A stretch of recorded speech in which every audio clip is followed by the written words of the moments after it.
Delving into the pay packet of WWE Superstars can be a tricky business, considering talent is paid in various different ways. Each performer receives a baseline guarantee or a minimum amount they will earn in a year. On top of that, a superstar can expect to receive a cut of their merchandise sales and additional payouts when events over-exceed expectations. In the past, lists of highest earning WWE employees have been wildly inaccurate and seemingly guesswork, without a reliable source collating the figures. Luckily for 2020, we have David Bixenspan.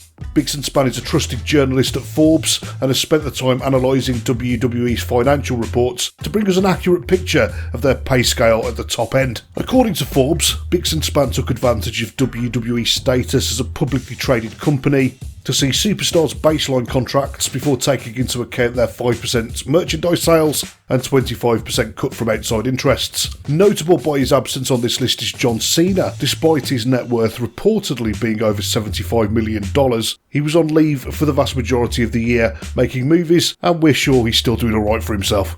Other wrestlers left off this list include Dean Ambrose, who left for All Elite Wrestling mid-year, and Ronda Rousey, who hasn't appeared on TV in months. Only full-time employees are included, and yes, I do realise that Brock Lesnar is on the list.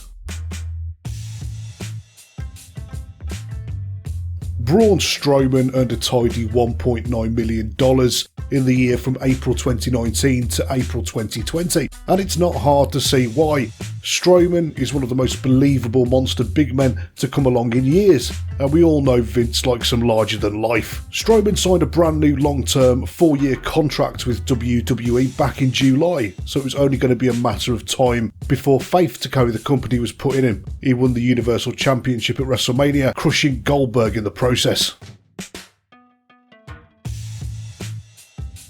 It's not surprising to see Stephanie McMahon on this list. She's of course the daughter to Vince McMahon and therefore the heiress to the throne. That is, unless Shane gets in there first. Stephanie took home $2 million this year. Steph doesn't appear on TV quite as often these days, mostly continuing her reign of terror behind the scenes as Chief Brand Officer, and often is shown appearing at various charitable events around the world. No doubt she'll be back on our televisions very soon though.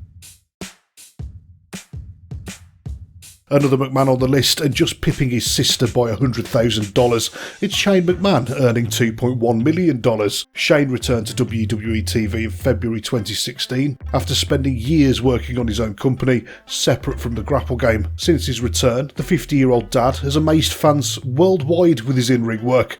Although he only wrestled 15 matches during this financial period. He did spend a lot of time on screen however, until Kevin Owens finally vanquished the dastardly dad of 3 at the end of last year. Former WCW stalwart Bill Goldberg made a whopping $3 million, all for doing very little if we're honest. WWE sees one of the few remaining legendary wrestlers from the late 90s that can still go in Goldberg, and have paid him accordingly. Incredibly, Goldberg wrestled just a handful of matches during this financial period, winning the Universal title in the process. His match with Braun Strowman at WrestleMania was the last on his current contract. The women's revolution is truly here to stay as female superstars begin earning in the same bracket as the men. Lynch took home $3.1 million this year. WrestleMania 35 saw Becky lift both the Raw and SmackDown women's titles in the main event of the show, the first time a women's match headlined the annual extravaganza. She's held the Raw title ever since. Becky's one of the top merchandise movers in the company, and it's not surprising considering her incredible in-ring work and passionate, fiery, and above all believable promo style. This was one of the quieter on-screen years for WWE's long-toothed warrior, instead committing to his work as senior producer for everyone's favourite brand of WWE, NXT. Alongside his role as Executive Vice President of Global Talent Strategy and Development, he made $3.3 million this year. Triple H did don the tights for a handful of big matches, including against Batista at last year's WrestleMania. A one-off match with Randy Orton at Super Showdown followed, but Triple H declined to fight at WrestleMania 36.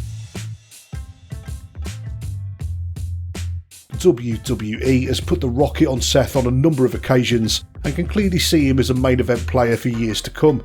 That can be seen reflected in his $4 million pay packet. Rollins held the Universal Championship for a good chunk of the year and battled Brock Lesnar at Super Showdown. As one of the top merchandise movers in the company, you can expect the architect's pay to only build up from here on out.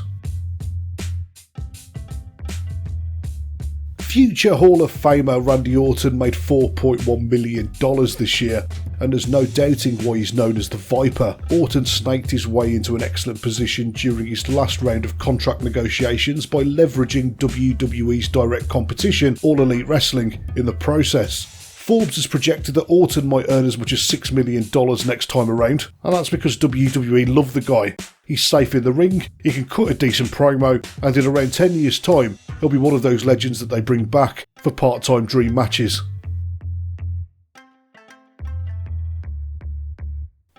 Reigns is the highest paid full-time performer in WWE, taking home $5 million per year. He was out of the main event spotlight for much of last year, so you can assume that Reigns' stock is only going to increase next year as WWE reposition him as the true big dog. He's Vince McMahon's hand-picked main event superstar, so it's no surprise he's ranked so high in this list. Fans have had a love-hate relationship with Roman over the years, but if WWE can just keep him kicking arse and saying as little as possible, they might find the winning formula. $10 million. $10 million for a man that hasn't worked a match longer than 10 minutes in over 10 years. Say what you want, but Brock Lesnar is the biggest legitimate draw in the business that can still believably work in the ring.